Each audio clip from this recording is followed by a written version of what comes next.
নবী তুমি সবার সাফায়াত আল আমিন নবী তুমি সবার সাফায়াত আর শরীফুল যিনি নবী মুহাম্মদ আর শরীফুল যিনি নবী মুহাম্মদ আল আমিন নবী তুমি সবার সাফায়াত আল আমিন নবী তুমি সবার সাফায়াত।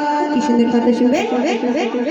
তোমার জন্য হলো ধন্য আকসা বাইতুল মুকাররম আকসা বাইতুল মুকাররম দুনিয়াতে ঈসা নবী পাবে আব্বাস সুবসাম পাবে আব্বাস সুবসাম সাইয়্যিদুল মুরসালিন নবী আখেরা সাইয়্যিদুল মুরসালিন নবী আখেরা আল আমিন নবী তুমি সবার সাফায়াত আল আমিন নবী তুমি সবার সাফায়াত।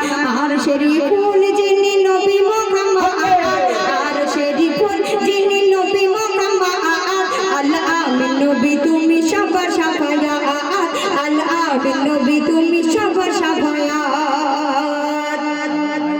মধুর আযান করে আহ্বান একত্র নামাজ পড়িতে ওই আযানে উৎপত্তি হয় আমার নবীর কথাতে মধুর আযান করে আহ্বান একত্র নামাজ পড়িতে ওই আযানে উৎপত্তি হয় আমার নবীর কথাতে যে নবী না এলে পেতাম না দিনের রাত যে নবী না এলে পেতাম না দিনের রাত আল আমিন নবী তুমি সবার সাফায়াত আল আমিন নবী তুমি সবার সাফায়াত। শুনবে নবীর আলাপনে বিনে ভুবন থাকতো অন্ধকার থেকে নবীর আলো চন্দ্রের কিরণ পড়তো না চতুর্দিকে নবীর আলাপনে বিনে ভুবন থাকতো অন্ধকার থেকে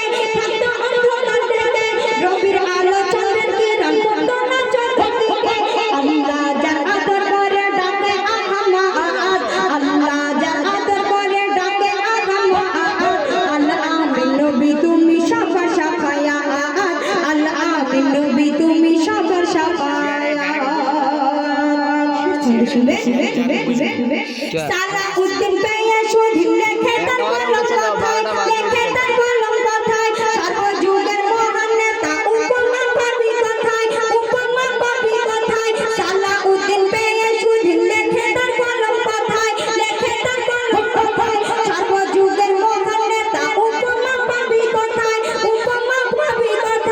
যার সহায় পার হবে কঠিন পুলসিরা যার সহায় পার হবে কঠিন পুলসিরা আল আমিন নবী তুমি সবার সাফায়াত আল আমিন নবী তুমি সবার সাফায়াত।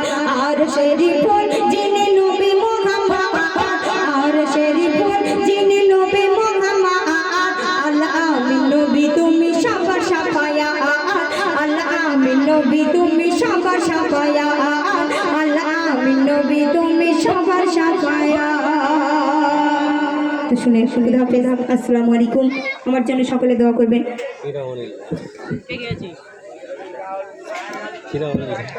খুব সুন্দর গজল ওয়াকফ সম্পত্তির গজলটা ছিল খুব সুন্দর গজল, কিন্তু পুরোপুরি গাইতে পারলাম না, যাই দুঃখিত।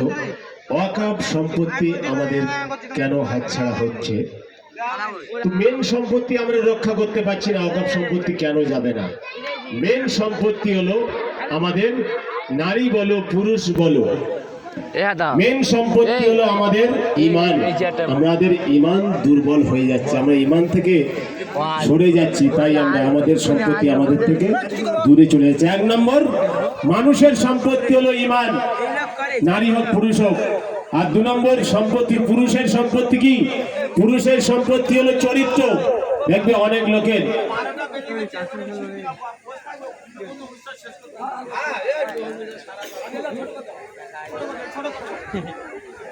তো ছোট করে আমি বলি যে তো পুরুষের সম্পত্তি হলো ঈমান, চরিত্র। এই চরিত্র দেখবে আমাদের মুসলমানের চরিত্র কে কার সাথে পালাচ্ছে, কেউ ঘুষ খাচ্ছে, সুদ খাচ্ছে, বিভিন্ন রকম। আর নারীর সম্পত্তি হলো সতীত্ব।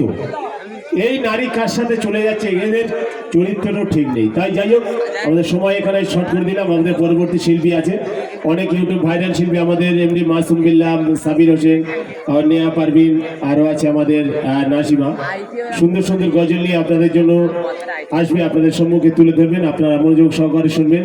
এই বলে শেষ বিদায় নিচ্ছি আমি আপনাদের মধ্যে, আপনাদের খাদিম ইয়ধম গুনাহগার এমডি আফজাল। আসসালামু আলাইকুম, আলবিদা, খুদা হাফেজ। এরপর আমরা ডেকে নেব মাসুম বিল্লাহ ভাইকে।